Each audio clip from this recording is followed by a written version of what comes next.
friends, and welcome back to another episode of TBD Crafts. I, of course, am Gabriel, and today we are going to be doing an actual crafting video instead of a review like I have been doing.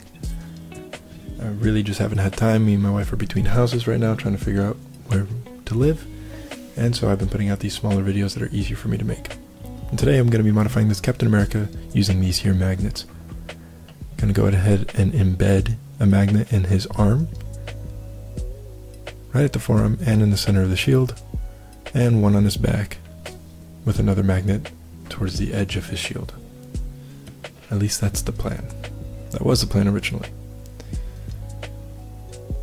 I do need to remove these rubber straps. They do get in the way. It was something I was very disappointed with this. I was hoping with the reissue of Avengers Endgame Captain America that they would improve those things, and they didn't.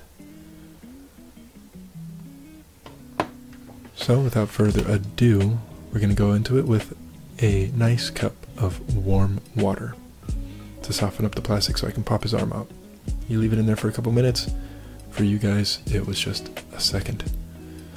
But this heats up the plastic enough that it gets really soft and pliable so I can remove the arm without damaging the figure.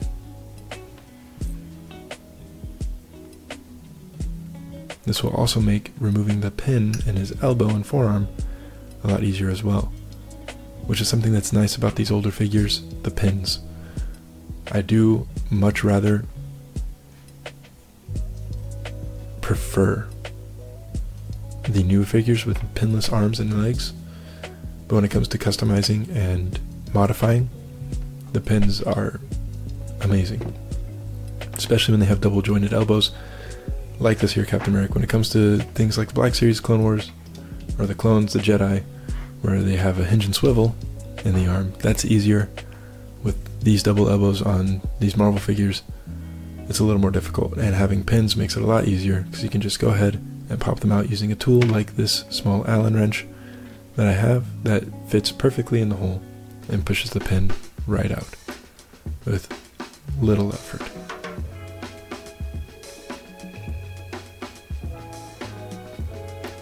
And with that pin out, I can go and reevaluate my plan. My plan originally was to cut the forearm in half long ways and carve out a hole that I could put a magnet directly in his forearm to hide it. But plans change, and I discovered that this magnet that I bought, this set of magnets, fits perfectly in the pinhole. So after some thinking, some replanning, I decided that this is what I was going with. And I'm just going to have to deal with the shiny silver magnet poking through. To that end, I'm going to cut the mushroom tip off the pin here to make space for the magnet and the pin. And then I'm going to go ahead and use Gorilla Glue to lock it in place, glue the magnet into the forearm, and also hopefully glue the magnet to the remaining pin. So that way the pin is locked in place, I don't have to worry about it falling out or the arm getting loose over time. Using that Allen wrench again to pop that pin into place. It's very satisfying being able to customize figures like this, and using any metal object I can to assist in placing the magnets in the pin hole, because my fingers are far too large to grip such a tiny magnet.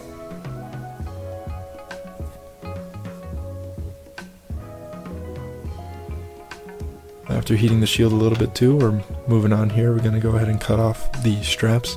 I did initially try to pry the straps off, hoping that the warm water would soften the glue a bit enough that I could do that. But alas, that was not the case, so I marred up a little bit of the strap there where my left thumb is. So I decided to cut off the straps instead, and I'm going to place the marred up piece of strap back into place, glue it back in place, and try and make it pretty, but not too pretty, because the shield is way too big, and the hope is that when I get my 3D printer that I will be able to print a new shield that is more accurate in size to represent the movies better.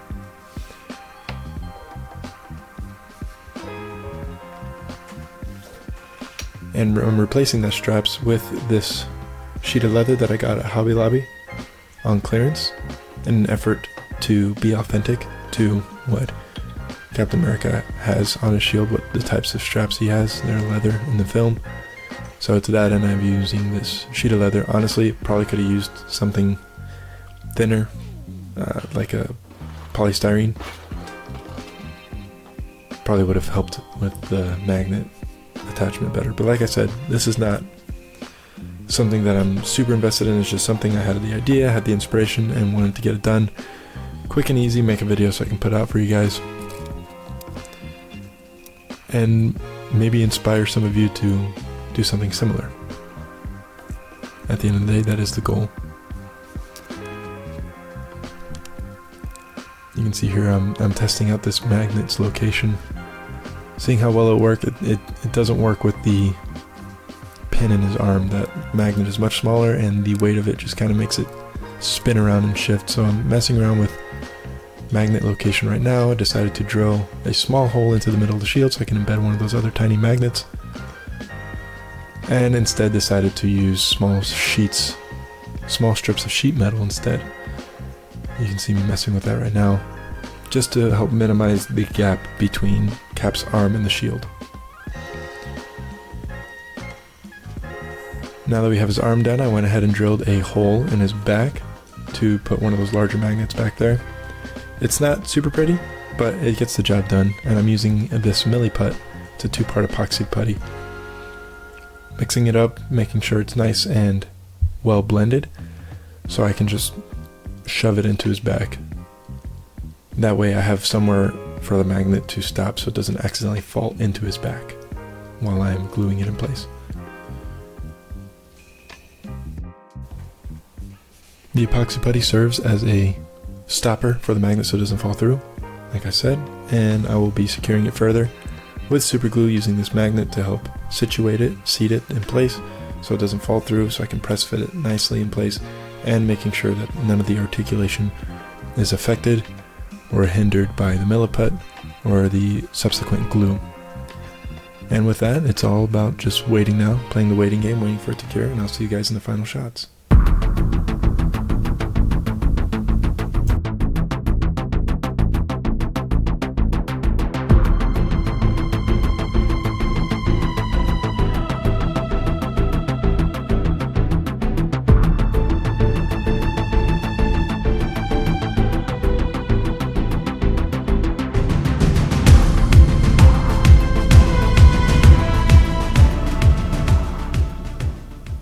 So here is Captain America with the magnets in place, one in his forearm, one in his back, and some metal along the inside of the shield. I decided to do this over more magnets to help minimize the gap, and now Captain America can have his arm bent with the shield in place, and he can have it secured to his back using this large magnet. Overall, like I said before, if I could do it again, I will do better. But this is satisfying enough for me as it is. So guys, with that, that's the video. I hope you guys enjoyed it. Remember to like, subscribe, leave a comment down below, and turn on that notification bell, so that way you are notified whenever I put out a new video. And I'll see you all in the next one.